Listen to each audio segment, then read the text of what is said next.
Part 65. The Reborn Wife is Farming. Author, Yu Yuzu.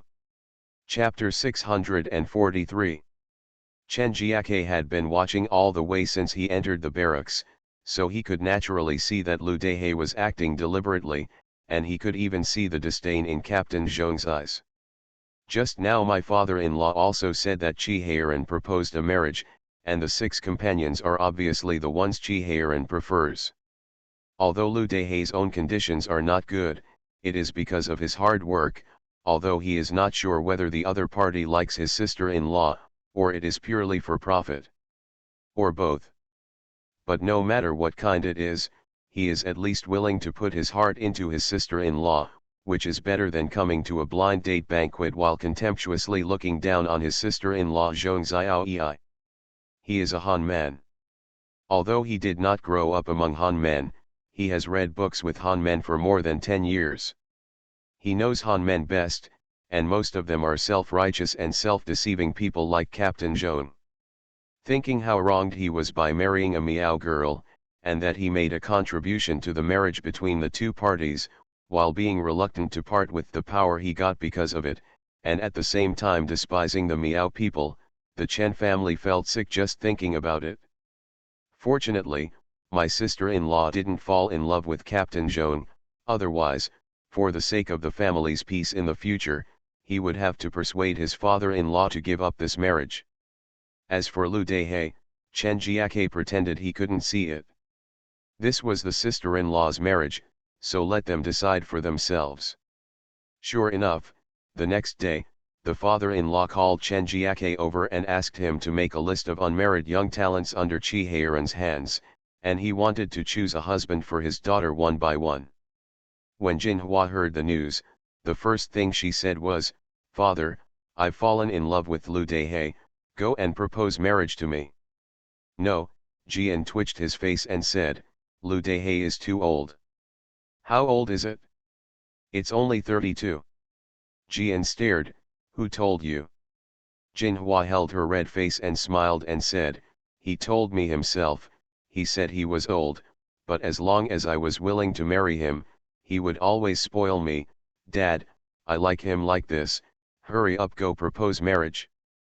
Jian held his breath in his chest, and went to stare at his daughter and wife. Didn't he let them keep a close eye on people yesterday? Why did he still pick it up? Alu and Han Lan lowered their heads.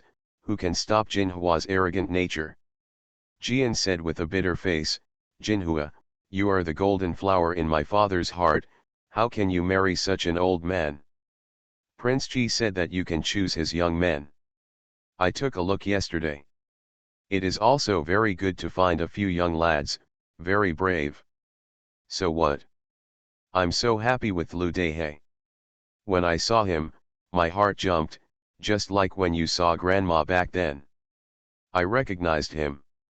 You said the same thing when you saw Prince Ji last time." Jinhua pouted, "But Prince Ji has a concubine, and Lu Dehe has no wife, otherwise you will let me marry the prince." Jian did not speak for a moment. Jinhua cried and made noises, but seeing her father still didn't let go, she stole her brother's horse and went down the mountain to look for Lu Dehe in the military camp the next day. For the convenience of the strategy, Lu Dehe stayed in the barracks with a shameless face, and handed over the west camp to his subordinates to take care of it for the time being. When he saw Jinhua visiting him, he was instantly happy, so he took out all the strategies he learned from Fei Bai. It fell on Jinhua. It is said that this is how the prince chased the concubine back then. Thinking of the concubine's force value, Lu Dehe felt that the concubine and his family's Jinhua still have something in common. Maybe this hobby is the same. So Lu Dehe asked for leave, first took Jinhua to the city to play for a long time, took her to eat delicious food, bought some small things for her, and personally took her into the silver building to buy a set of precious jewelry. Jinhua blushed and said, "Will it be too expensive?" "No, it won't cost you much if it's used on you," Lu Dehe said with a smile. "Save it?" Jinhua's face was full of shyness. Lu Dehe turned around and took her out of the city for a horse race. It was a pity when he came back. Fei said that when the prince and princess went out for a horse race, they often picked flowers and made garlands to wear on their heads.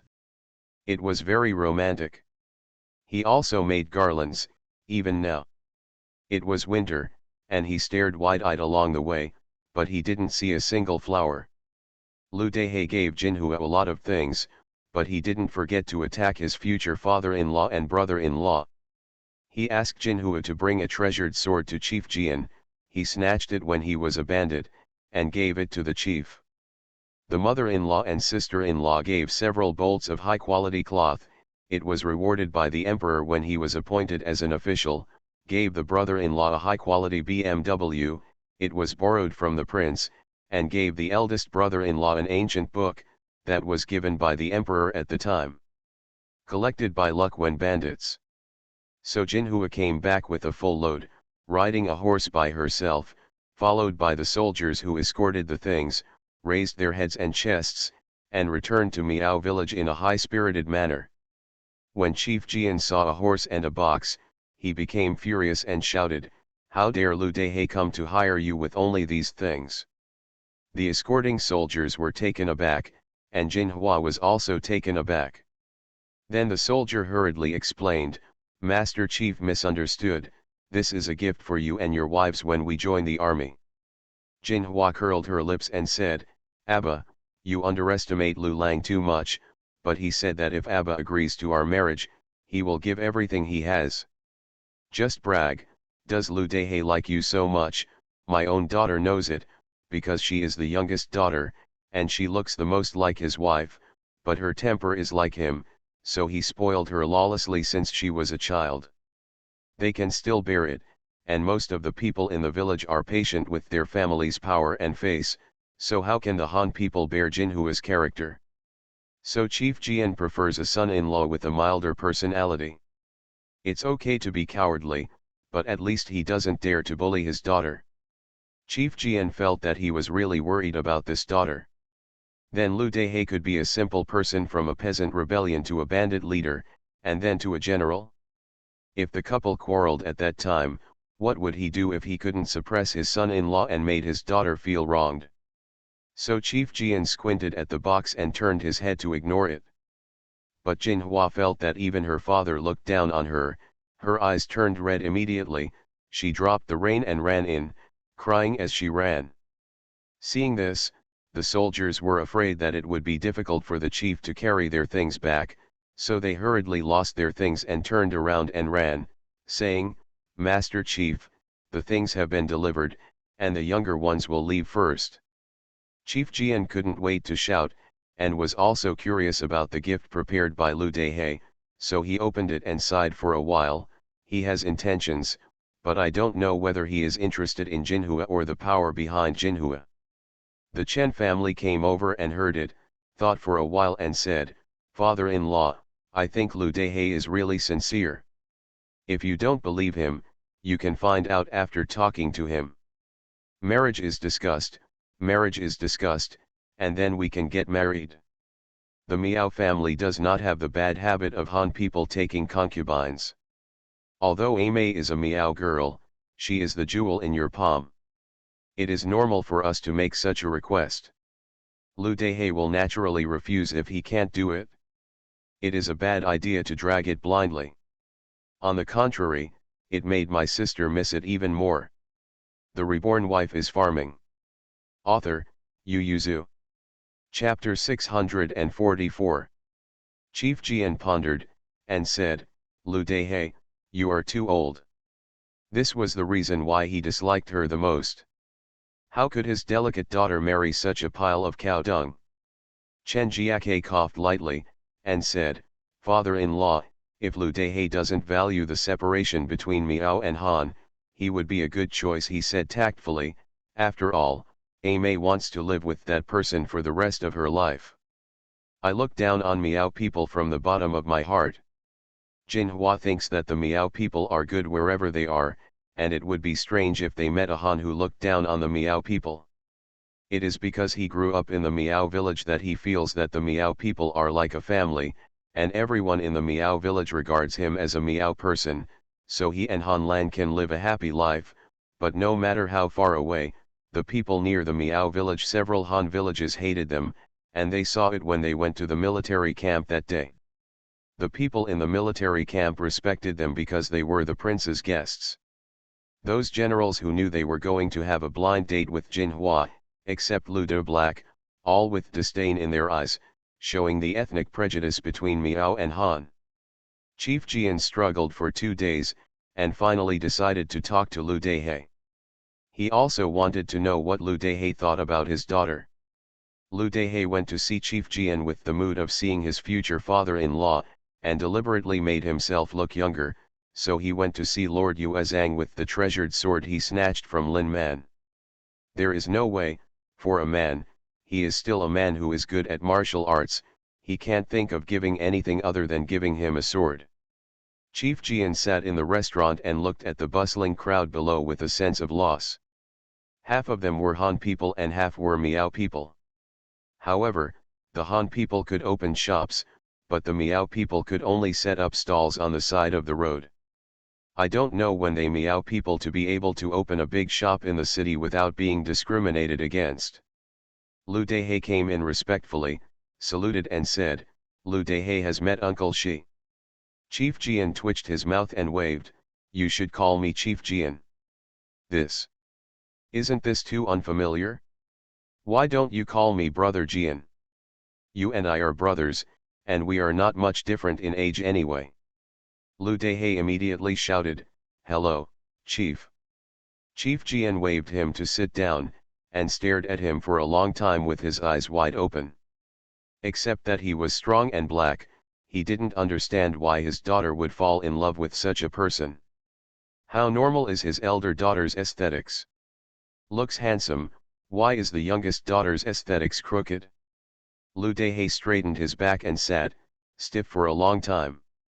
Seeing Chief Jian still staring at him, seeing that the other party was getting more and more dissatisfied, he hurriedly expressed his sincerity, "Master Chief, I really want to marry Jinhua, please complete it." Chief Jian snorted coldly, "How dare you swear that you are 100% sincere to Jinhua, not for the benefits of marriage?" Lu Dehe was silent for a moment, his face became more respectful, he raised his eyes and looked at Chief Jian frankly, and said, "Master Chief, there is indeed a reason why I propose to marry Jinhua because of the benefits of marriage, but I also really like it Jinhua's, if I don't like her, even if I know that the marriage will bring great benefits, I will not agree to the prince, because Jinhua will be my child's mother in the future, and my Lu family has only one blood of mine. What is considered is not the future, but the blood of the Lu family, and I hope that the blood of the Lu family will be continued by Jinhua." The expression on Chief Jian's face eased. It has to be said that Lu Dehe touched his veins. He sighed and said, "It's not that I don't want to fulfill you, but I'm afraid that your personalities are not compatible, and Jinhua has a big temper. You are not a gentle person. Once you quarrel and refuse to give in to each other, it will inevitably hurt the relationship between husband and wife. Moreover, you Han people pay attention to 3 wives and 4 concubines. How can you fight your Han women? She has nowhere to cry." Lu Dehe was sweating profusely, and hurriedly assured, "Father-in-law, don't worry, as long as Jinhua can give birth to the blood of my Lu family before the age of 30, no matter if it is a boy or a girl, I will never take a concubine in my life, and I will not take a house. As for personality, don't worry about it. I'm in my 30s, and being able to marry a daughter-in-law has been a high incense for several lifetimes.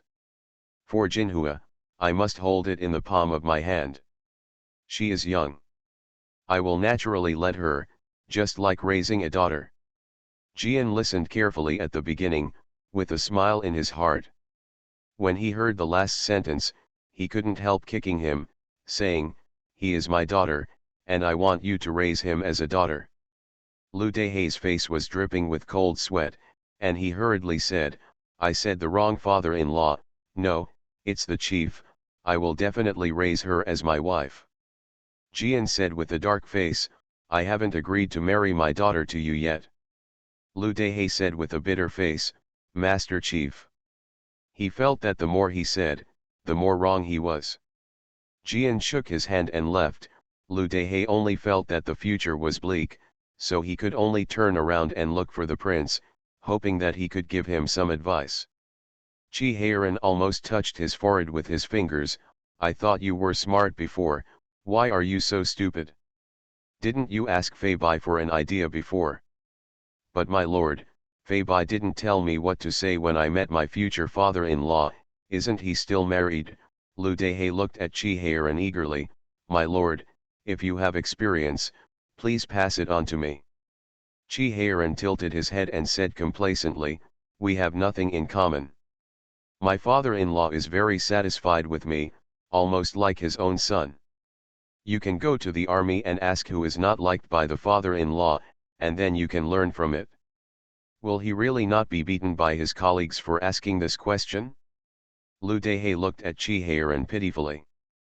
Chi Heiran blocked his gaze with his hands, and said, don't look, I can't make up my mind. Lu Dehe hesitated and said, perhaps ask the princess to know. He didn't believe that Mu's father was 100% satisfied with Chi Heiran. How could a father completely like a son-in-law who snatched his daughter away? Chi Heiran heard the unfinished words, and as soon as his face darkened, he kicked and said, get out. Jian returned to the Miao village, thought for a long time, and finally found his daughter and asked her, you just identified Lu Dehe? Jinhua nodded fiercely. Jian sighed. If Lu Dehe said that he asked to marry because he liked Jinhua, he would not believe it, and felt that this person was hypocritical. Even if it made his daughter sad, he would definitely not agree to this marriage. If Lu Dehe said bluntly that he proposed to marry Jinhua just because of his interests, he would definitely refuse, and it would be easy for Jinhua to explain. But Lu Dehe said that he has both aspects, but Jinhua itself is the main part, and the interests behind her are the added part. Jian hesitated instead, and he could see that what Lu Dehe said was true, that's why he sighed regretfully. His daughter actually wanted to be stuck on a flower of cow dung. Jian couldn't bear to close his eyes, waved his hand and said, ask someone to inform him to propose marriage.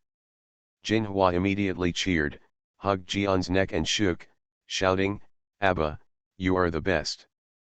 Jian's heart is going to be broken, isn't he always the best to her? His daughter. You are listening to novels at Bless Up channel. Wish you happiness and luck. Please subscribe to receive new novels. How do you feel about this novel? Please like and leave a comment. The Reborn Wife is Farming. Author, Yu Yuzu. Chapter 645. Lu Dehe said that he would do everything he could, so he stuffed all his family property into the dowry and carried it to the Miao village to be hired.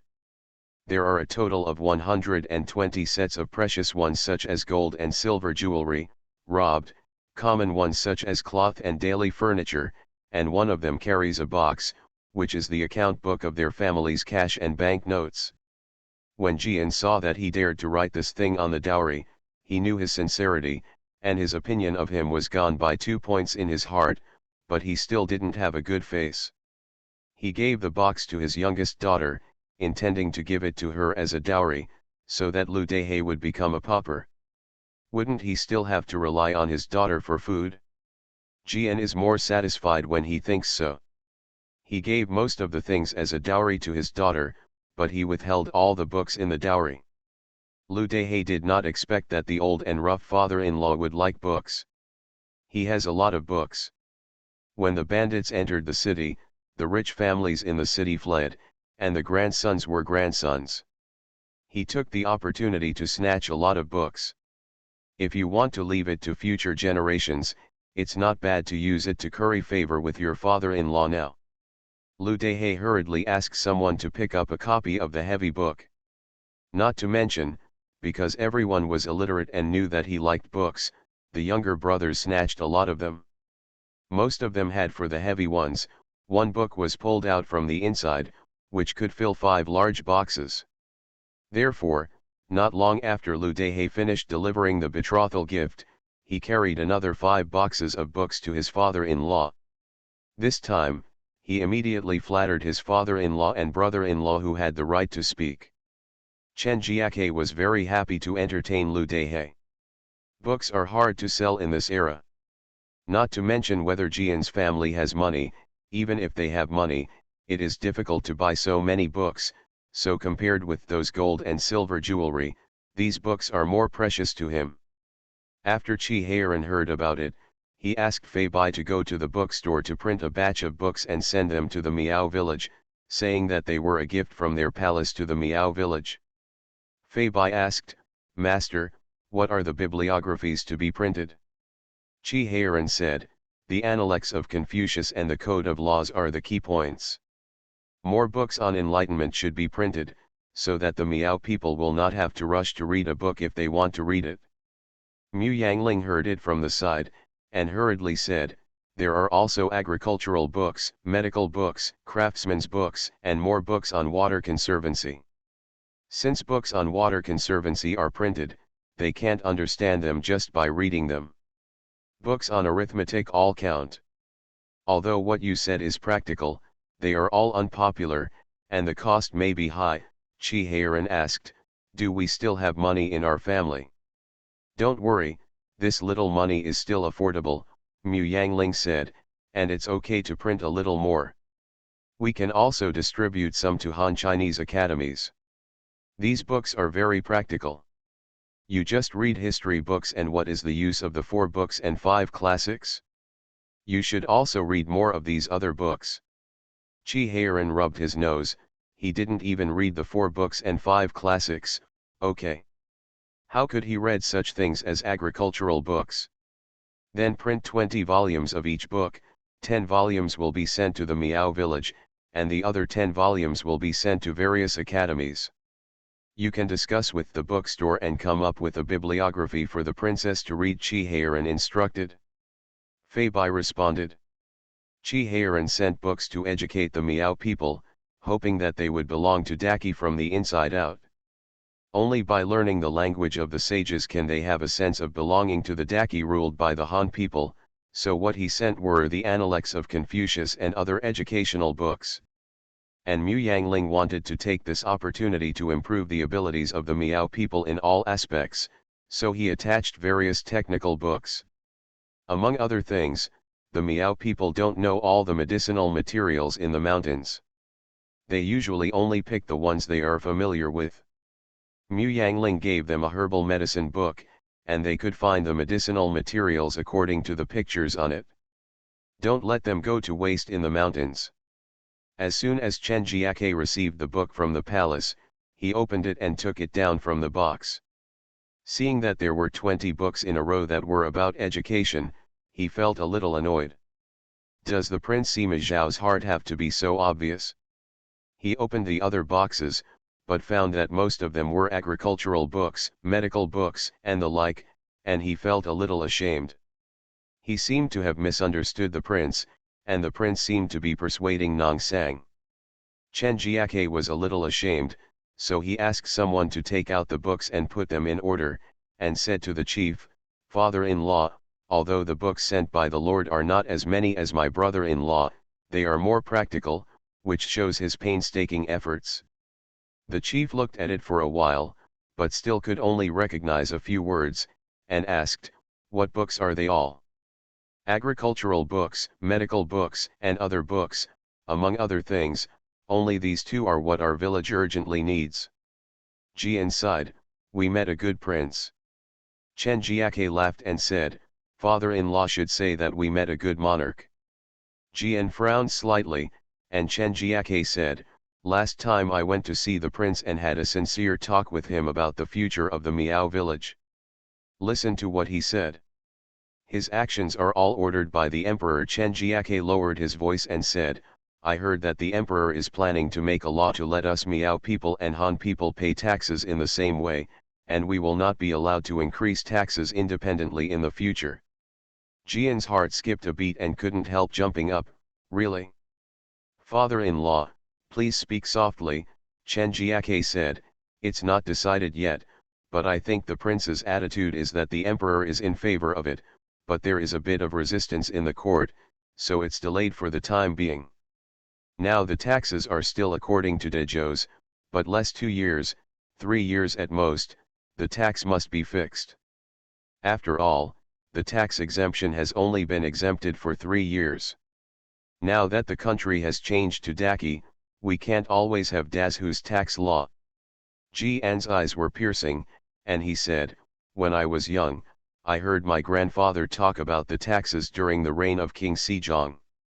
At that time, we paid the same taxes as the Han people. Although life was hard, it was not a problem to fill our stomachs. If the emperor could treat our Miao people like Emperor Sejong, and I will swear allegiance to Daki to the death. Chen Jiake's eyes were slightly red, and he said in a low voice, Father-in-law, don't worry, the current emperor is a military commander, and he is very decisive in his actions. Since he has this intention, he will always succeed. Even if we wait a little longer, we will be patient. Jian is very happy, as long as I can see it in my lifetime. The support of a prince and an emperor have different impacts. Qi Heiran supports them, they can only live better during his tenure at most, but if an emperor supports them, it means that the Miao people can live well during his reign. The term of office is only 3 or 6 years, and with Qi Heiran's popularity, he will not serve more than 2 terms here, but Qi Ziyuan is in the prime of his youth, at least he has 20 or 30 years to live. In 20 or 30 years, the Miao people can grow up to 2 generations. Just think that they only need to pay the same taxes as the Han people, there is no extra tax, and there is no double labor. If he can wake up with a smile, maybe he can also meet the good days that his great ancestor encountered.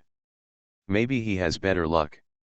If the later emperor of Daki is filial and does not change his father's will, then the Miao people will have another 10 or 20 years of good life. Think of Jian and feel that the heart is fiery. Jian asked enthusiastically, Jiake, the new year is coming soon, you said whether we should present a gift to the emperor, so that we can establish a relationship. Chen Jiake rolled his eyes and said, ask Prince Qi's opinion. The Reborn Wife is Farming. Author, Yu Yuzu. Chapter 646. Lu Dehei rushed to marry Jinhua into the family before the year, and the annual ceremony presented by the Miao village also arrived in the capital before the New Year's Eve.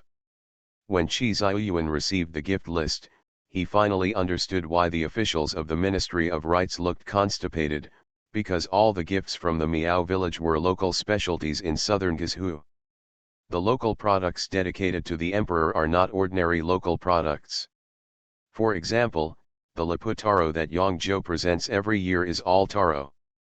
Can it be the same as the taro eaten by farmers?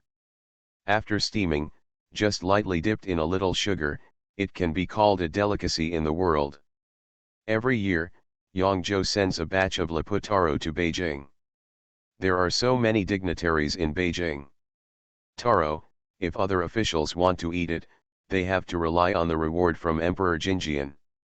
It is a great blessing for local officials to have this kind of local specialties, because as long as there are no major problems during the term of office, and a certain number of local specialties come to Beijing every year, then it is not a problem for them to get promoted and get rich. But it is a nightmare for the local people. It's fine if it's good to grow, but if it's not good, in order to ensure the quality and output, officials will force people to plant it, but the things they grow will be taken away at a low price, and used as a tool for officials to get promoted and get rich. However, the people did not grow food, and the income from planting tributes was far from enough to support their families, so offering local specialties meant that the government began to rot. 2 days ago, when I received a quick package from Qianan, saying that the Qianan Miao village had presented a batch of local specialties, the courtiers were startled, and then sighed, thinking that Qi Heiran moved quickly enough after arriving in Qianan. Even being able to get into a group with the Miao village can make them offer things. But at the same time, many people are also worried. Daki was just established, and it is said that it is not yet time to receive these tributes. Who knows if this will destroy the livelihood of the people in southern Guizhou. However, Qianan was under the jurisdiction of Qi Heiran, and no one dared to raise objections in court. People with insight could only sigh, time is not waiting for me, and then became worried, hoping that other places would not follow suit. But some people are eager to do a big job, thinking that there are local products that can make the emperor happy. Qi Ziyuan knew that his younger brother was not someone who put his mind on this aspect, and suspected that Fan Zijin was in charge, but he also felt that Zijin was smart, so he would not have made such a mistake, because he didn't know the details, so he could only watch the changes with a blank expression. Today, Qi Ziyuan received the gift list from Qianan and the letter from his younger brother, and Qi Ziyuan realized that it was the fault of his younger siblings.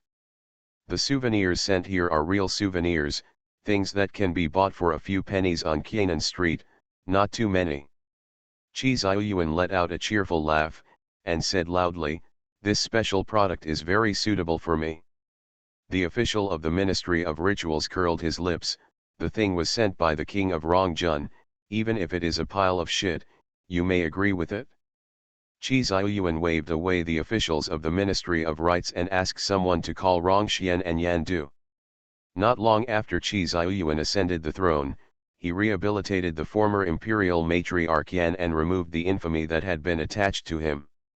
He said that he dared to serve the country when he was in danger and turned himself into injustice.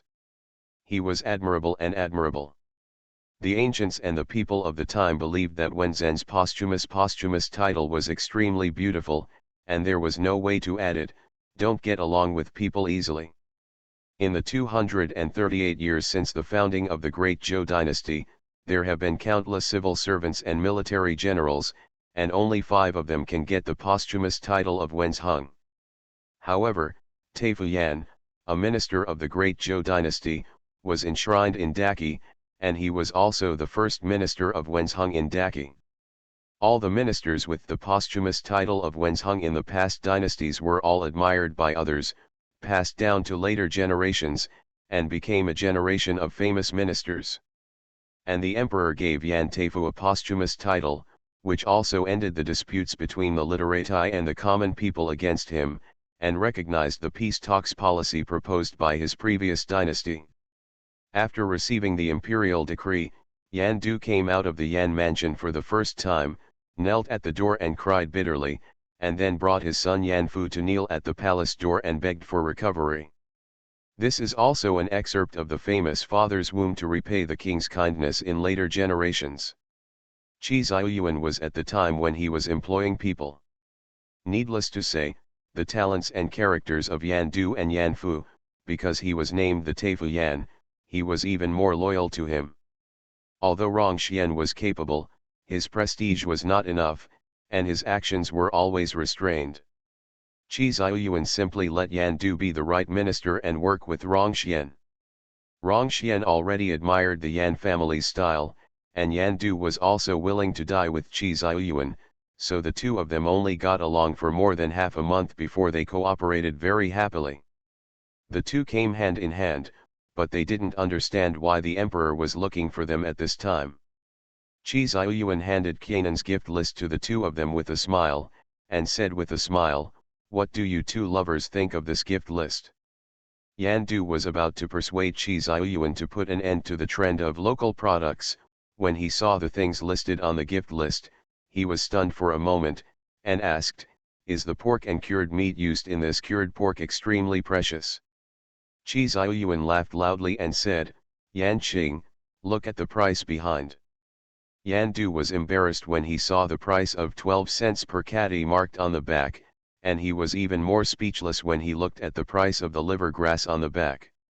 He thought about it and said, "Your Majesty, I will formally present the gift list tomorrow. I'm afraid that the courtiers will attack the Miao village and Rongjun King. After all, this gift." Rongxian had already thought of Qi Ziyuan's intentions. Seeing Qi Ziyuan looking at him with a smile, he cupped his hands and said, "The emperor's benevolence is the blessing of the people." Yan Du came back to his senses with a jolt, his eyes lit up immediately. Does the emperor want to take this opportunity to abolish the system of local specialties and return farming to the people? Qi Ziyuan nodded slightly, sighed and said, not long ago, local products from Yangzhou, Chaozhou, Fuzhou and other places were sent. Because it is a common practice, I didn't pay attention to it. If it wasn't for Qianan sending these things this time, I would still think about it. Unfortunately, at this time, when I was in decline, I heard that the local specialties dedicated to the imperial palace were sometimes raised by the people of a county or even a state. Not to mention that Daki is recuperating now, even in its prime, it shouldn't be so. Extravagance, this gift list from Qianan came at the right time. The two lovers should come back and come up with a charter to abolish all these bad policies. Rongxian and Yan Du looked at each other and responded in unison. Qi Ziyuan glanced at the gift list again, then knocked on the table, then picked up the letter and read it again, couldn't help laughing out loud. He returned to the harem with the letter, and the cunning palace was bustling with laughter. Qi Ziyuan stopped the servant's announcement, stepped in, and saw his son running around in a blue meow suit. From time to time, he punched twice with haha, making Li Jinghua laugh non-stop. It was rare for Qi Ziyuan to see his son so lively, so he asked with a smile, what is it that makes you so happy? When everyone saw the emperor, they saluted one after another. Qi Ziyuan waved his hands, but Xiao Bao ran over and hugged his father's leg. He raised his head and said, Father, I'm learning boxing from my younger brother. Do you think that looks like it? Oh. My father didn't see clearly just now, so call again and let me see. Qi Ziyuan sat on the couch and looked at him with a smile. Xiaobao began to fight ha ha ha ha. Qi Ziyuan laughed when he saw his substandard movements. You must not be as good at punching as your brother.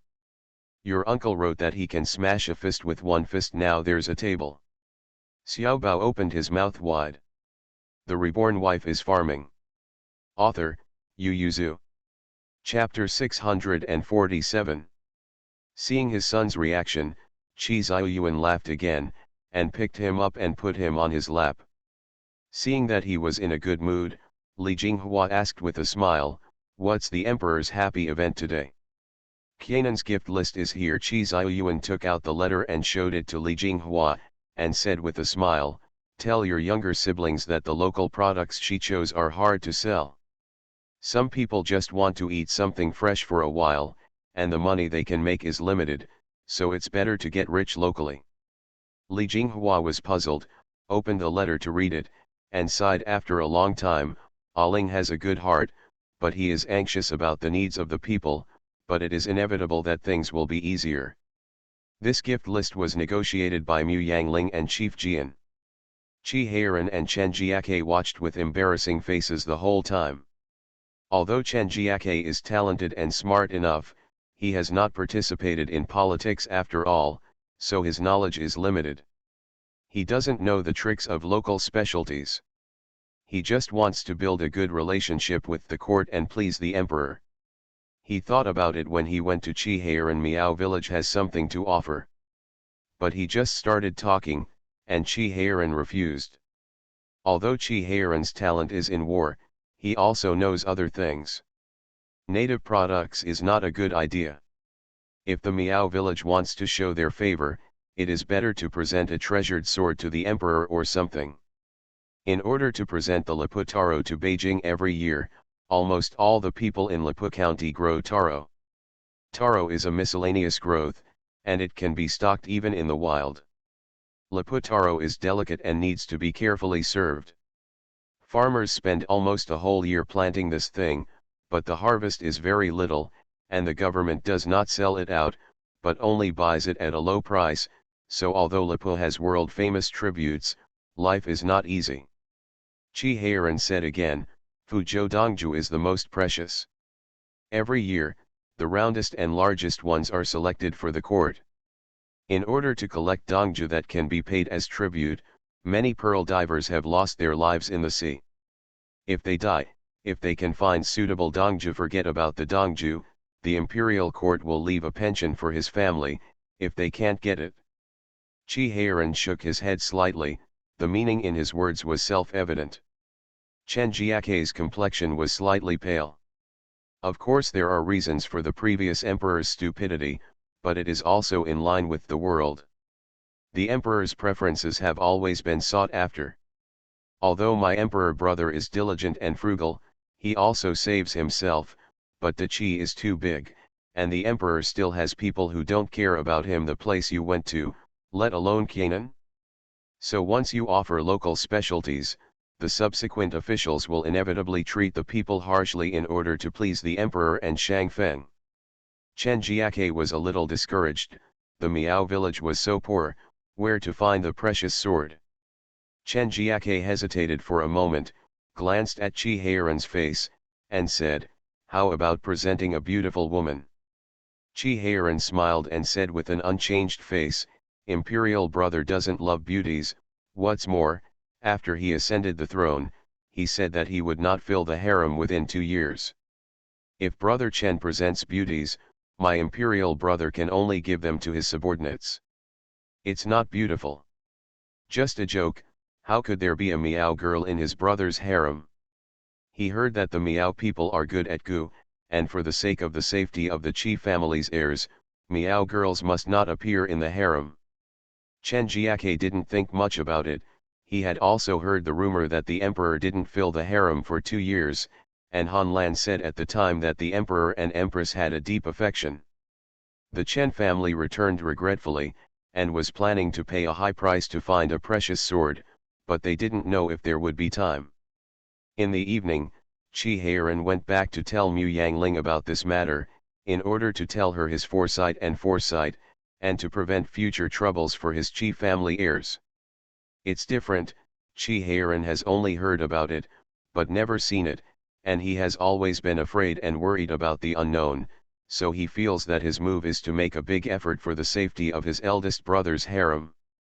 Why did Qi Ziyuan and Li Jinghua know so clearly? Because Qi Heiran angrily expressed his dissatisfaction with Mu Yangling in the letter, she actually only focused on local specialties and failed to understand the key meaning of his words. Qi Heiran and his elder brother have always talked about everything, and he didn't avoid his elder brother when he was chasing Mu Yangling back then, so he also wrote about the small conflict between the couple. How did he know that his elder brother would show the letter to his sister-in-law? If he knew, he would have politely erased this passage long ago. Qi Heiran was angry, but Mu Yangling was very happy. Qianan is poor. Many people are so poor that they can't even afford grain. Mu Yangling's grain shop has opened. Many people have come into the shop to watch corn seeds and upland rice number 1, but only one adult can pay. 60% of them owe on credit, and 30% wait and see. Only then did Mu Yangling really feel how poor Qianan was, and it was 3 points poorer than when they were in the most difficult time in the Northland. There is no way, although the Northland is located at the border, there are still a lot of land, although the land is not fertile, it is flat land at least, and there are enough of them. However, Qianan is located in the frontier, with little land but barren. At a glance, all you see are mountains, towering into the clouds, in all 4 directions, from east to west, from north to south. When you enter the mountains, as long as you go a little deeper, there will be mist. If the miasma is deeper, poisonous insects and snakes will come out to join in the fun. Only hunters and Miao people dared to drill into the mountains, but just like that, many people die in the mountains every year, so Qianan is poor. Jiangnan has silk, Songjiang has Songjiang cloth, Fuzhou has seafood and pearls, Northland has leather goods, and Northwest has horses. What can Southern guys who have that can be famous all over the world and make money? No. Therefore, in order to get rich, Mu Yangling could only focus on the ordinary local products, so she urged Qi Heiran to send those real Qianan special products, such as bacon, liver grass, prickly pear, etc., to the palace. Even sauerkraut and sunflower seeds were included. At that time, Chi Heiran laughed 3 times to show his disdain. Fried Sunday. Is that the sauerkraut and sunflower seeds that the emperor ate? Arcanian sauerkraut and sunflower seeds have entered the emperor's stomach.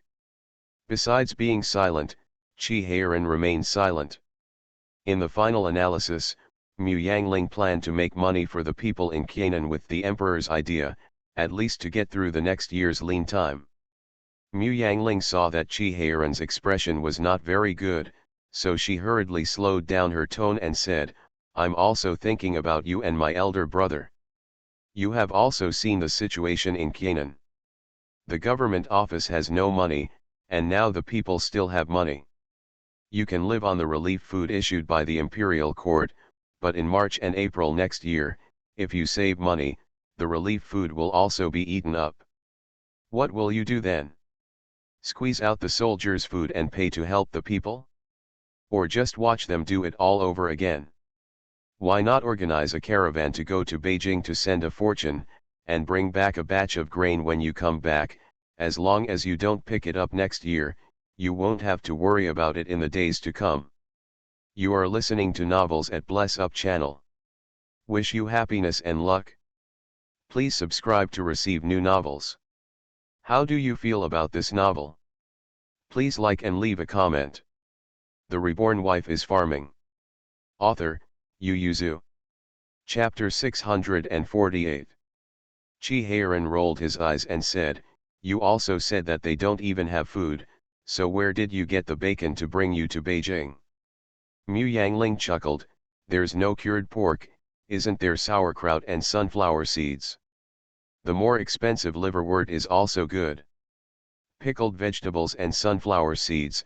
Chi Heiran got lucky, and said, "Are you really going to let Big Brother try them all for you? For the sake of the people, Big Brother will definitely be willing. These things are worthless. Small profits but quick turnover, and the Chinese New Year is coming soon. Every household has to buy something. Our food is eaten by the emperor. Even if we have sauerkraut and sunflower seeds at home, we can eat the same one as the emperor for a few dollars, and many people will be willing to buy it." When Chi Heiran thought of the smell of bacon and sauerkraut in the harem of his eldest brother, he silently tried to stop him. Only the Miao people know the formula of this liver-enhancing grass, and the Han people can't make money. Mu Yangling waved his hand grandly, "We will let the Miao people earn the money, and then they will bake the medicinal materials and pack the medicinal materials into portions. Each portion can make about 10 bowls of tea. For sale in Beijing. Yuganko is a Miao people's formula, which is good for the liver and spleen. Chi Heiran has also drank it, but he thinks it is better to drink tea, so he drinks it every now and then like a fruit juice. This thing is also very common. Money can buy a bowl, but the Miao people are selling it. Because there are many kinds of medicinal materials in it and they are not expensive, the Han people have never thought of competing for this formula, but if it is brought to the capital, this liver grass will undoubtedly be the highest priced, because it is the only thing with technical content." Thinking about Chi Heiran, he felt that the eldest brother was very pitiful. Chi Heiran made a final effort, and said, "These are food, I'm afraid they won't be transported into the palace. What if someone poisons you on the way?" Mu Yangling quickly used his brain and said, "Should we send more guards?" "No, this is impossible to guard against, so prepare a few more tributes. Only we will know that it is true to take one. It is not good, in case one family has been poisoned. But why do we have to tell others that what we send is food? Ah, by the way, let's not talk about what the gift is, and then hint at the precious items. Anyway, these things will be transported to the capital for sale. When the tributes are mixed in, they will definitely not guess that these things are tributes." The more Mu Yangling talked, the more he felt that this idea was good. Wait for the escorts to take the things to the capital, and then send them directly to the palace. Anyway, we also want to give New Year's gifts to Xiaobao and sister-in-law, and send them to the palace together. And this thing will be checked by the imperial doctor when it enters the palace, so it shouldn't be a big problem. Mu Yangling praised her wit. Sure enough, if there is no oppression, there will be no motivation. Seeing her being oppressed by Chi Heiran, she found a solution. Chi Heiran sighed and said, I'll go and discuss with Zijin. Mu Yangling smiled and threatened, if you are not willing to offer tribute, then I will pack it up as a New Year's gift for the eldest brother and sister-in-law in the palace. Is our family that poor? Chi Heiran was indignant, that they only gave such cheap things as New Year's gifts. Mu Yangling turned around and pulled out a box from the box, opened it for him to see. This is all the cash our family has now. There were a few broken pieces of silver scattered in the empty box, and there were 2 banknotes underneath.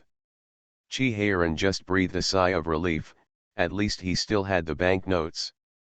Mu Yangling unfolded the banknotes and put them in front of his eyes, shaking them and said, 100 taels, 150 taels, our family has so much money left, not even enough to buy seeds in spring. Now we are waiting for the festive money issued by the imperial court during the Chinese New Year, but I think with the strength of the national treasury, our festive money this year is also very mysterious, so it is better to give it to the lower officials. What about some money for Chinese New Year? You, a prince who is not worried about food and drink, have the nerve to snatch it from others. You lied. How could our family be so poor? Chi Heiran was sad and indignant. He only had 250 taels of silver, but he was not 205.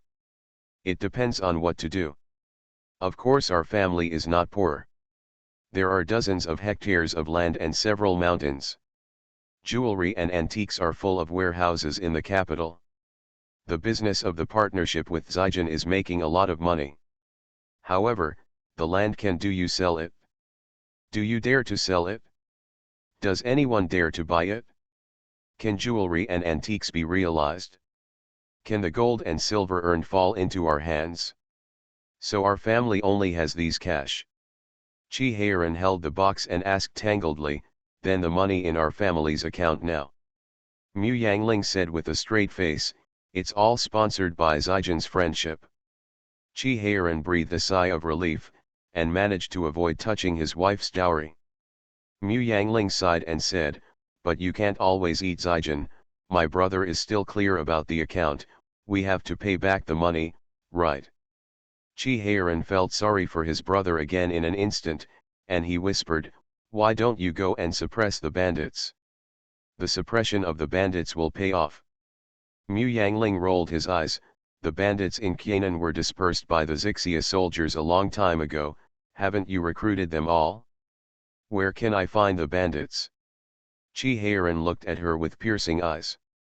Mu Yangling couldn't help twisting his ears and said, Xixia finally calmed down, and you are not allowed to provoke them. Mu Yangling said, I have already thought about it. Now that we have just arrived, Qianan, the people in the city definitely don't trust us, and they don't want to transport things to the capital for nothing, so we set a reasonable price to buy them, or take money, or take notes. When you come back, sell them the food, or exchange the notes in your hand. You can make some money every time you come back. Didn't you say that our family has no money? Where can we get money for them? Mu Yangling glanced at him and said, our family doesn't have one, but I do. It was only then that Chi Heiran thought of Mu Yangling's expensive dowry. He jumped up and said, you belong to the master, and your dowry is naturally also our family's, so how can it not be counted? Mu Yangling said faintly, you are finally willing to say this, I thought you would rather starve to death than use my dowry. Seeing that he was silent again, Mu Yangling was so angry that he lay down on the bed and ignored him. At night, Chi Heiran hugged her, but she ignored him. Chi Heiran pressed her halfway and asked, are you really angry? Mu Yangling turned over and hugged him back, saying, we are a husband and wife, what's yours is mine, and what's mine is naturally yours. If we live a carefree life and don't need my dowry, that's all. I'm happy to use it as my private house, but now our family only has a little money. You gave all the money to the elder brother, So what about using my dowry? Could it be that you still plan to keep my treasury and silver treasury, let xiaoxiang, and I eat chaff and swallow vegetables and wait for you to earn money? Face is really so important. Nonsense. Chi Heiran couldn't help but patted her butt, and sighed faintly, I'm not doing it for face, I'm doing it for the good of you too, I'm selfish. The Reborn Wife is Farming. Author, Yu Yuzu. Chapter 649. Chi Heiran made it very clear that it was nothing to put all the money of himself and the palace into the treasury, but Aling's money could not be used for it. If there is one, there will be two. The three brothers are filling this hole until the eyes are black. How can he put his wife in the treasury? Also to pull in. Aling's dowry is fine for their food, drink, and sala, but it must not be used for business. He knew what Mu Yangling meant, and first used her dowry to buy things and sell them in the capital. If you win, you will be in the house, and then you will buy food and transport it back to Qianan. But when the food is shipped back, Aling will definitely feel soft-hearted. After selling some, he must keep some for emergency. When the food is not received, can they watch the poor starve to death? So in the end, the food must become relief food, and Aling must lose money. Once this time, the next time Qianan encountered problems, they might do the same again. Over time, Aling's dowry was filled in again. Chi Heiran didn't want his wife to be wronged, and he didn't want the family to really eat chaff in the future, so he had to refuse this matter from the very beginning. Who let his elder brother snatch the country into a mess with big holes? In the past 6 months, Chi Heiran and Chi Ziyuan investigated the situation in various places, and only then did they know what Dezhou has tossed the country into. The grain depot was almost emptied, and the treasury did not leave a penny at all. Although a piece of floor brick gold was found from the Qin Xiangfu, after accounting, it was not even half of what Qin Xiang embezzled, and the treasury gold that was emptied, the silver and copper plates, have not been found yet. In addition, Daki is full of barbarians, and 6 or 7 out of 10 people are refugees. They have no fixed residence, no permanent property, and no food and clothing. If they want to settle down, they need to spend a lot of money. 3 years of tax exemption, the treasury has no tax revenue. Chi Ziyuan can only pick up some from the aristocratic family and a few corrupt officials who were more arrogant in the previous dynasty, but those are just a drop in the bucket. Most of the recovered hidden fields were distributed to hidden households, and the fields are long-term interests. What they need now is emergency food and silver. The entire Daki, Xingzhou Mansion, Hanshong Mansion, and Jingzhou Mansion, which have not suffered from war, can be squeezed out to help other places.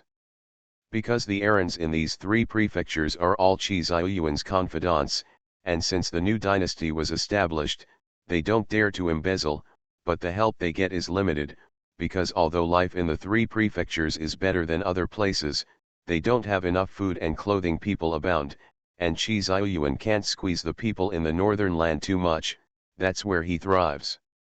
So brothers Chi Ziyuan and Fan Zijin could only fill in this hole. Since Fan Zijin started doing business, the money he earned was very little to spend on himself. In addition to the property in the Northland, he can also pay members of the Mu family, and other income, including the share for Mu Yangling, were all thrown into the treasury by them. The country wants to stabilize the people, organize the people to build houses, measure the land, and divide the permanent land. The expenses come from them. Fan Zijin still has to get part of the money. Now, Fan Zijin is already preparing to give Chi Ziyuan the money next spring, because the beginning of spring means seeds, farm tools, cattle, and water conservancy, all of which need money. Chi Heiran was a little scared. He didn't care how much of his own money was put into it, but if he also put in all of Aling's dowry, he would be a jerk. So he was unwilling to use Aling's dowry. He was afraid that once he used it, he would not be able to stop. Chi Heiran hugged Aling and whispered his worries. Mu Yangling patted him on the shoulder and said, "The dowry is in my hands. Do you need to pass by me? Don't worry, I'm not that generous. You see, apart from the money from Zygen, the business that passes through my hands, when did I ever lose money? Although I help others, I always do what I can. I still have you and a little bear to support, and now our family has little money, so I can't do good deeds without throwing money away. Chi Heiran thought about it. It is true that Aling has done a lot of good things, but it seems that he has never lost money. Opened a nursery in Baidi, provided the children with good food and drink, and invited the master to learn crafts, but the rent and planting of the land under the names of those children also made a lot of money. It is said that the value of the grain collected can not only save the nursery the cost offset, but also earn a lot. Even if the children grow up and want to return to their own fields, but because many orphans continue to join the nursery after the land is allocated, the size of the nursery has not been reduced, but one more has been opened. Because the nursery school has too much influence, it is still under the name of Mu Yangling. Now, except for Bowen, no one in the Mu family cares about the nursery school. The same is true for the opening of the grain store in Jiangnan. She put out so much grain to stabilize prices, and lowered the price of corn seeds. She either credited or owed money. Outsiders saw that she was going to lose money, but they didn't know that although she didn't make much money, she also had a penny. No loss. Because she got the grain directly from the land rented and planted by the nursery, and was paid at the wholesale price of grain in the north, and transported to the south of the Yangtze River, plus the transportation cost, and earned a penny or two per caddy. Although 1,000 caddies of grain you can't even earn 2 or 3 taels of silver, but you are not losing money after all, right? Chi Heiran moved, squeezed Mu Yangling's hand and said, "From now on, if I get confused and ask you to pay Big Brother to fix the hole, you will beat me up." Mu Yangling let out a puchy laugh, and said, "My dowry doesn't count as the land under the name of the nursery. The Zhuangzi in the south of the Yangtze River and the grain shop opened are only tens of thousands of taels of silver in total. It's enough for Big Brother to put a gap between his teeth, is it? Zygen can make money in Jiangnan's restaurant in a month, so my eldest brother can't see the hair in my hand." "That's right, you have too little money." Chi Heiran saw that Mu Yangling's words were relaxed, and he was in the mood to joke with her, and hit her with a smile. "It's all about business. Why is Zygen's business so rich every day, but you are making money every day?" Mu Yangling couldn't help kicking her. "I can still make money every day, and I won't lose money if I do business with you. That's why I never do business. If you say you're stupid and don't admit it, let the family shopkeeper go and learn from Zygen's shopkeeper later. Our family will also earn a little more money. You want to compete with Zygen for business? It's too brain intensive. If you want to go, I won't go," Mu Yangling said lazily. "I'll just make a little money." Chi Heiran said that she had no ambitions. The couple had a chat and then fell asleep in each other's arms. "I pushed you, I squeezed you, and fell asleep vaguely." The next day, Mu Yangling went to the Miao village full of energy to discuss the tribute with the Chen family. In order not to let people know that what they sent to the emperor was food, she invited them to an open place to discuss. Hearing what she said, she refused at the beginning. The reason is very simple: offering such a cheap thing to the emperor, the Miao village can't afford to lose this person. Although Chen Jiake was facing the Miao village, he was still in awe of the emperor. Seeing Mu Yangling being so casual, he couldn't help being angry. Mu Yangling immediately abandoned Chen Jiake, who wanted to save face and suffer, and went to Chief Jian. At first, Chief Jian was also coy. He heard Mu Yangling said that he would take the opportunity to sell these local specialties in Qianan to the capital, and then buy food back. Immediately his eyes lit up. Mu Yangling poured himself a glass of water, and continued, "The emperor advertised for us, even if these things are cheap, they can be sold, and they can be sold at a good price. The price of grain in Jiangnan is cheaper than that in Qianan. At that time, there will definitely be a lot of food in exchange. Jian moved. Can these things really be sold? The Reborn Wife is Farming. Author, Yu Yuzu. Chapter 650. Mu Yangling nodded, 70% sure, you should know that the emperor also ate these things. Jian gritted his teeth and said, I have done this business. Then I'll leave the Miao village to you, Mu Yangling said with a smile.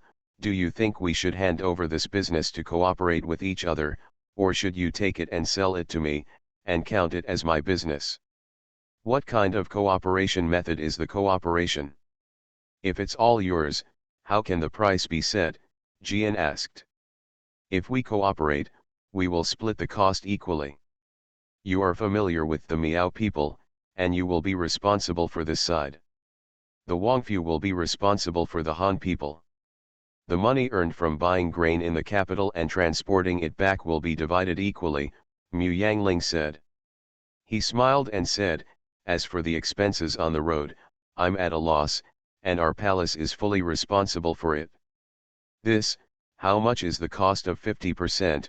Jian thought that he didn't have much money. Mu Yangling smiled and said, I don't know the inventory in everyone's hands. Naturally, the more goods you can receive, the better. We have two payment methods, one is to give money directly, and the other is to give a note. How many things did they bring? After checking the value, convert it into food, write a note directly to them, stamp the seal of you and our palace, and when the food comes back, you can take the note and directly exchange it for food, so that we can directly save money. A lot of cost. Jian's spirit was shaken, he thought this was good, and asked quickly, how is the unit price determined? Let's figure out the cost of these things first, and we can't let the common people suffer.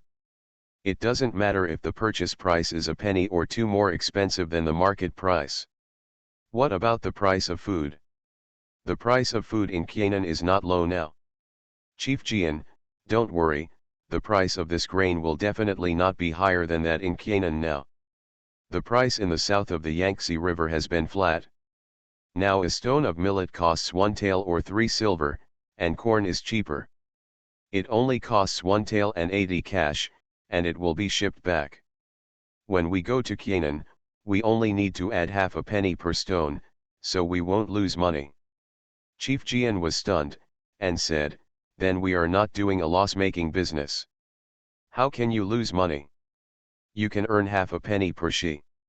Chief Jian stomped his feet and said, Princess, don't lie to me, this is not counting the round-trip travel expenses. Mu Yangling said, they all said that the travel expenses will be paid to me. Jian looked at her suspiciously, then the princess hardly made any money this trip, what are you trying to do? Chief Jian, have you forgotten our original intention? The original purpose is to let the people in Qianan survive the next year's slack.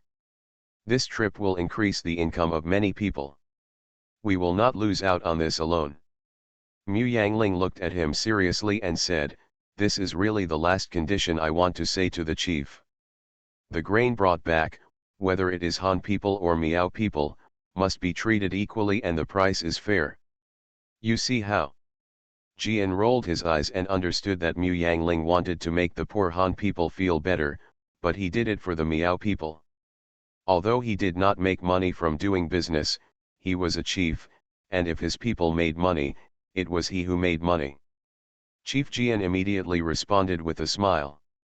Mu Yangling immediately wrote down the contract, and both parties wrote down all the prices. Mu Yangling said, in order to supervise each other, the chief can send someone to buy goods from the Han people with the steward of the palace. What does Chief Jian think of a person coming to Miao village? Just do it like this, Chief Jian responded readily. As soon as Mu Yangling left, Chief Jian called all his subordinates, and said, you all go and inform everyone that the steward of the palace will come tomorrow, and no one is allowed to ask for money, and all of them will be exchanged. When you come back, you have to exchange all the grain on the note before selling it, and the price she set is only 2/3 of the price in Qianan, so the note is more profitable than the money. The Chen family rushed over and hurriedly asked, "Father-in-law, are you really planning to start this business?" Chief Jian stroked his beard and smiled, "Your talent, don't underestimate the princess. Although I don't know if her idea will succeed, we will never lose." "Why?" Chen Jiake frowned, "if the things can't be sold, how can we explain to the villagers?" "Don't worry, the prince loves the concubine so much, when I come to him and cry a few times, he will make up for my losses. Daki's only prince has money." Jian's abacus was sound, and Mu Yangling was not stupid, so he called Zhu Liang after he went down the mountain, and said, "Send someone who is smarter to the Miao village, and tell him to keep an eye on them, don't tell them to write random notes, and take them up. The value and quality of the goods must be strictly checked. This is something delivered to the capital. When you go to contact the Miao village, you should also warn them and imply to them that this is not a one-shot deal. If it is smashed, we will not be responsible. Best wishes." Mu Yangling said again, "Go to the government office again, let Mr. Lu come forward to find respected old people from all over the place, and let them help buy the goods. Remember, remind them to try their best to ask for notes and not to take money. The notes are exchanged first, and the rest of the grain will be sold. Miao people and Han people are treated equally, this point must be informed in advance and instilled in the people repeatedly. Is the princess worried that they will cause chaos later because we sell food to the Miao people?" Mu Yangling sneered, and said, "The price of grain I set is low. When the time comes, I will exchange the note first instead of selling it first. Those who have taken the money will definitely make a fuss. They must always agree on the rules of the game in advance. There is Jian on the side of the Miao people. Press it, he has high prestige, nothing will happen, not sure about the Han people." Zhu Liang understood the seriousness of it as soon as he thought about it, and hurriedly said, "Princess, don't worry, I will do it myself at this time." "Okay, take the sign to get the money, and change it all into copper coins." Jian searched his own Miao village first, and then offered olive branches to other Miao villages. He has a good prestige in each Miao village, and the recent Miao Nian party was held there not long ago. After the chief of the village greeted him, they turned a blind eye and let him buy those things on their territory. In another Miao village in southern Guizhou, Ji Lu rushed home in the dark, and when he came back, he asked anxiously, "Mother, how much bacon and dried prickly pears do we have at home? There's not much cured pork left. I need to save it for the Chinese New Year. There are still a lot of dried prickly pears." "What's wrong, Dad?" "The Miao village in Jian needs to collect these things. We will take out all the cured pork and dried prickly pears in the house. We will exchange them tomorrow. My eldest son and I will prepare liver grass overnight, and we can exchange a lot of food." As long as Jirao thinks of the news he has received, his face is full of smiles. Jiro's wife was puzzled and asked, "What note?" "In exchange for food notes, the princess of Guizhou is kind. She cooperated with Chief Jian to give our Miao people a way to survive. They collected these things and exchanged them for food. After the Chinese New Year, when the food comes back, we can exchange the notes for food. Could it be that you lied to us? Is the princess so kind? The people in Jian village don't dare to lie to us. I heard that Jian village has already collected all of them. It took a long time for us to turn. We must not slow down, otherwise what should they do if they have collected enough?" Jilu's wife thought the same thing.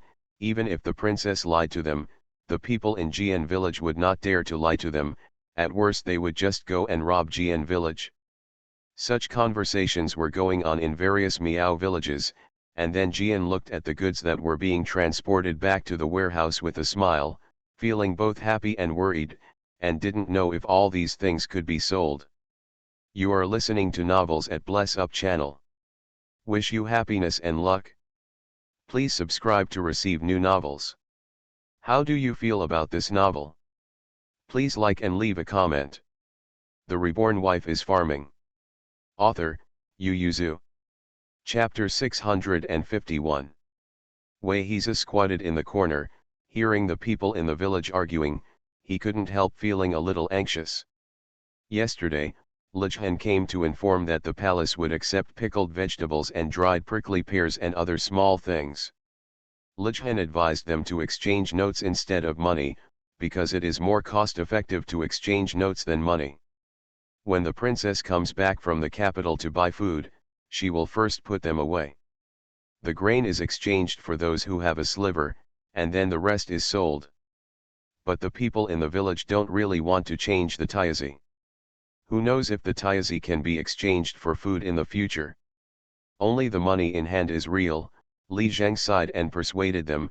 Could it be that the palace still owes us this little money? This time the Yamen is taking the lead, and they will never rely on us. The villagers didn't speak, and thought to themselves, it's because the Yamen took the lead that we couldn't believe it. At that time, if the palace is not replaced, can they still rely on the palace? Seeing this, Lijhan could only sigh. He was a respected old man in this area, that's why the Yamen asked him to come forward, but everyone didn't trust the Yamen very much, so he couldn't help it. When everyone dispersed, Lijhan got up with his hands behind his back. Wei Hizi hurriedly ran over to support him. Lijhan squinted at him for a while before he saw clearly. It's Hizi. Wei Hizi smiled embarrassedly. Sixth uncle, nephew, and grandson will send you back. Li Zheng nodded slowly, and when he reached the door of his house, Wei Hizi asked, Sixth uncle, is your family exchanging money or notes? Change notes, Li Zheng said flatly, not because he trusted the Yamen, but he actually went there with the mentality of taking a gamble. When Wei Hizi heard Lijhan say that, his mind settled down. After returning home, he said to his parents and daughter-in-law, our family has changed notes. Mother Wei hesitated, then what if they default? Wei Hizi gritted his teeth and said, no way, the sixth uncle will change the note. He will never let himself lose money, if it's all repudiating, even if we can't get it right. Wei Hizi lowered his head and said, Father, Mother, I've done the math. Our family's things are only 200 to 300 cash in copper coins. With the current price of grain, we can't buy a few caddies of rice. Didn't you say that the price of food for the princess is low? Change the note first, we may not be able to grab the rest of the food. There are so many rich people in the city. Wei's father and Wei's mother looked at each other and agreed with their son's decision, not to mention Wei's wife. In the palace, Mu Yangling looked through the ledger, sighed, and said, Miao village is full of taizi, and there is no one who asks for money. The Han people are just the opposite. The elders persuaded them repeatedly and took the lead in changing the taizi, but in the end they didn't know what to do. Only 1/3 are willing to take a note. Chi Heiran frowned. The chief of the Miao village has such a strong appeal. This is a threat to the country and the army. What Mu Yangling is concerned about is, the credibility of the Yamen is too weak. Heiran, we should find a way to improve the credibility of the court, and we must do what we promise to the people. Only in this way, the people will have a sense of belonging to Daki. What is credibility? It is the power of people's trust. The credibility of the imperial court refers to the people's trust in the imperial court. This time we let the Yamen come forward, and even let the elders with high morals take the lead. Only 1/3 of the people are willing to choose to trust us. It can be seen that this, no matter how bad the credibility is, it does not rule out whether there is coercion or coercion. Chi Heiran knew how important this thing was after Mu Yangling explained it. He looked at Mu Yangling with piercing eyes and asked, how can this thing be improved? It can only be done step by step. First of all, the promises made by the imperial court must be fulfilled, and we must try our best to help the people get rid of poverty and become rich. People are born with flesh and blood. As long as the imperial court is honest and puts the people first, as time goes by, the people will treat the court with respect. The trust in the country will increase, and once the country is in trouble, they will not give up the country easily. Mu Yangling said softly, and give up the royal family qi. There was light in Qi Heiran's eyes. I'll write a secret booklet to my eldest brother, and ask him to eat more cured pork and dried prickly pears. This was just a joke. Qi Heiran seriously wrote a letter of proposal to Qi Ziyuan about the credibility of the imperial court. Qi Ziyuan put away the sealed letter by himself, and no one showed it to anyone. He knew what his younger brother meant. Not only the court's credibility must be improved, but the royal family's credibility must also be improved. The common people must not only have a sense of belonging to Daki, but also have a sense of belonging and trust in Daki's royal family, the Qi family, because only in this way can the Qi family survive even if the country changes. This cannot be achieved overnight, and requires the unremitting efforts of several generations. Qi Ziyuan put away the sealed seal alone, intending to pass it on to future generations. And right now, there is one thing to improve the credibility of the royal family. After Qi Ziyuan hugged Xiaobao, he said to the queen, "This time Kainan entered the palace a lot of local specialties, so I told the imperial study room that dinner will be served in the evening. Use the ingredients sent by Kainan." Li Jinghua was stunned when she thought of what was written on the gift list just now, and said, "Eat those things." Qi Ziyuan smiled and said, "Try something new." Heiran said he has eaten it all, and the taste is not bad. He hugged Xiaobao and smiled. "Xiaobao, let's try what Xiaoxiang eats in Kainan tonight, okay?" Xiaobao nodded repeatedly.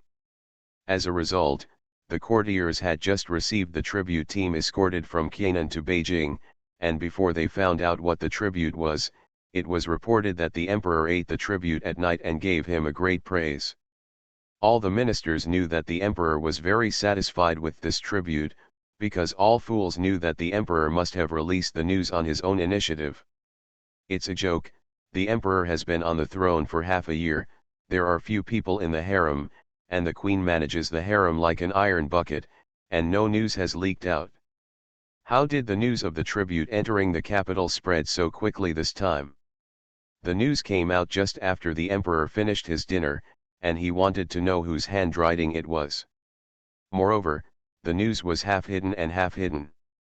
It only said that the emperor liked the tribute sent by Kainan, but he didn't know what the tribute was. He only knew that it was food. But what precious food does Kainan have?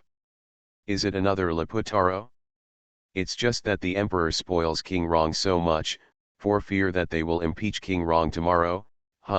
They won't do such thankless things, although they don't agree with King Rong's way of paying tribute at this time, a waste of time and money, but they don't need to sing against the emperor over such a trivial matter. There is really no need for the emperor to express his attitude by eating the tribute in a hurry. But this idea only lasted until the next day's court meeting, when Kainan's gift list was officially announced at the court meeting, and the officials were stunned.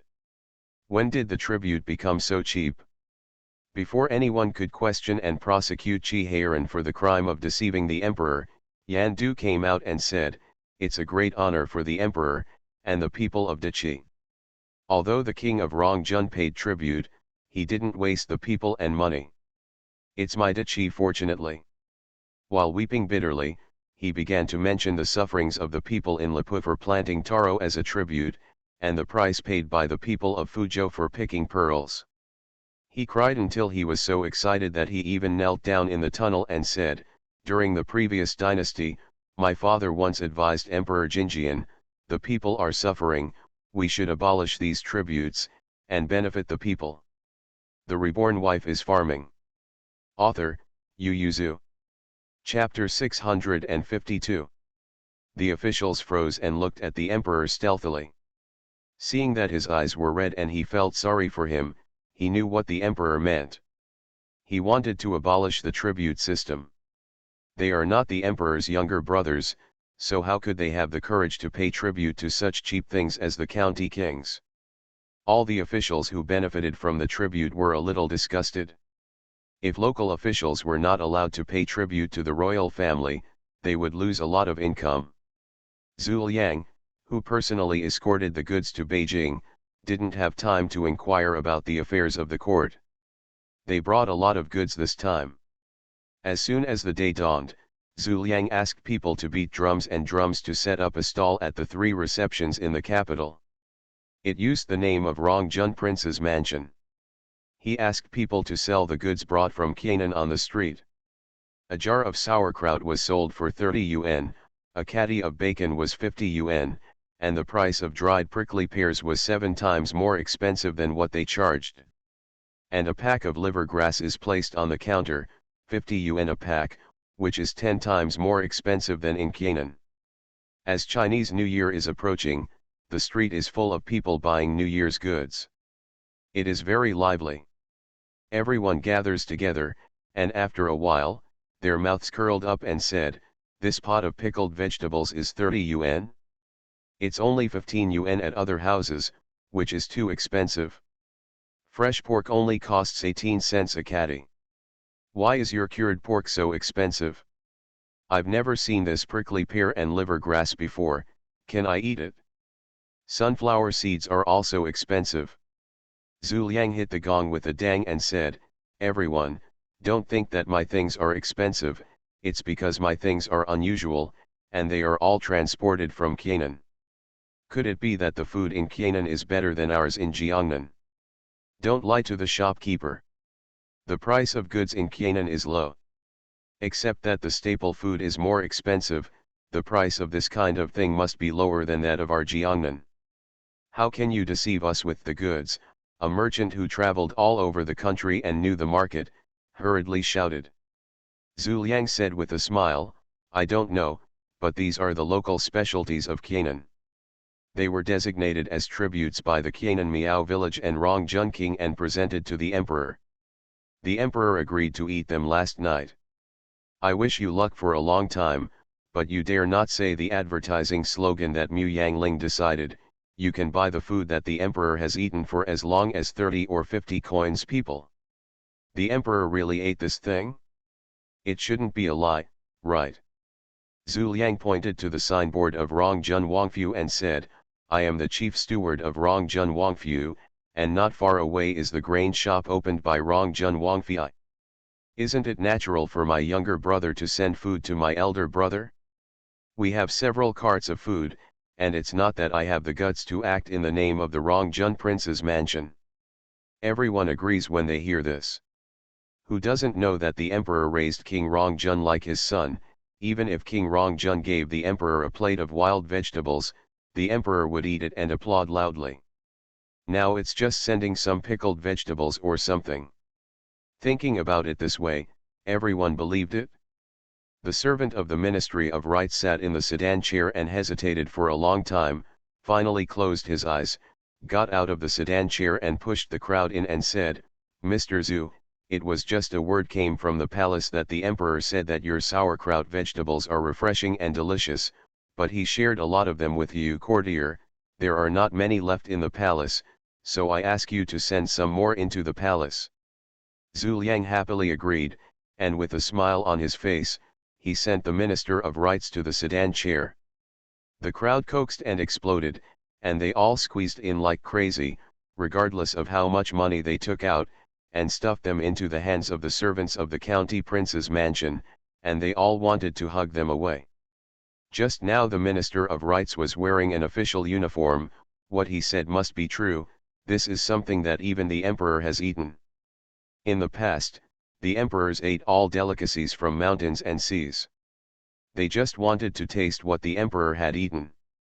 They didn't have the money, and they couldn't buy the same ingredients with that money, but it's different now. They will be able to eat the same food as the emperor. Zhu Liang rushed back, stood on the stool and yelled for everyone to line up. "Take your time, they brought a lot of things, more than 20 cars, enough things. The life of the people at the foot of the Son of Heaven has always been better than in other places.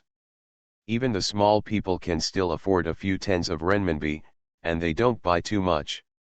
A caddy of cured pork and a jar of sauerkraut are enough." The caravan of Rongjun Prince's mansion was surrounded, and the whole street was crowded with people who wanted to buy Canaan's local products. The governor of Linan City had no choice but to send yamen servants to maintain order. He stomped his feet and stared at Rongjun Palace with hatred. The caravan decided to enter the palace to file a complaint. Zhu Liang laughed so hard that he couldn't see his teeth. He sold out the truckloads of souvenirs they shipped out in half a day. He said loudly that there would be more tomorrow, and he wanted to buy them early tomorrow, and the price would never change. Many courtiers were so angry that they felt that Rongjun's palace was too arrogant, so a few people made an appointment to go to the palace to complain to the emperor, and happened to meet the sheriff of Linan City, and they went with them. Qi Ziyuan was finishing today's memorial and was planning to go back to the harem to accompany his son, when the servant reported that a minister asked to see him. After thinking about it for a while, Qi Ziyuan asked someone to announce them in. After hearing their complaints, Qi Ziyuan took out a note from the side and threw it down, saying quietly, "This is the note for Qianan's request for food relief, and it has been suppressed after a month. Is there any way to raise relief food? Even if it is borrowed, I will definitely pay it back in 4 or 5 years." All the ministers looked at each other, bowed their heads and said nothing.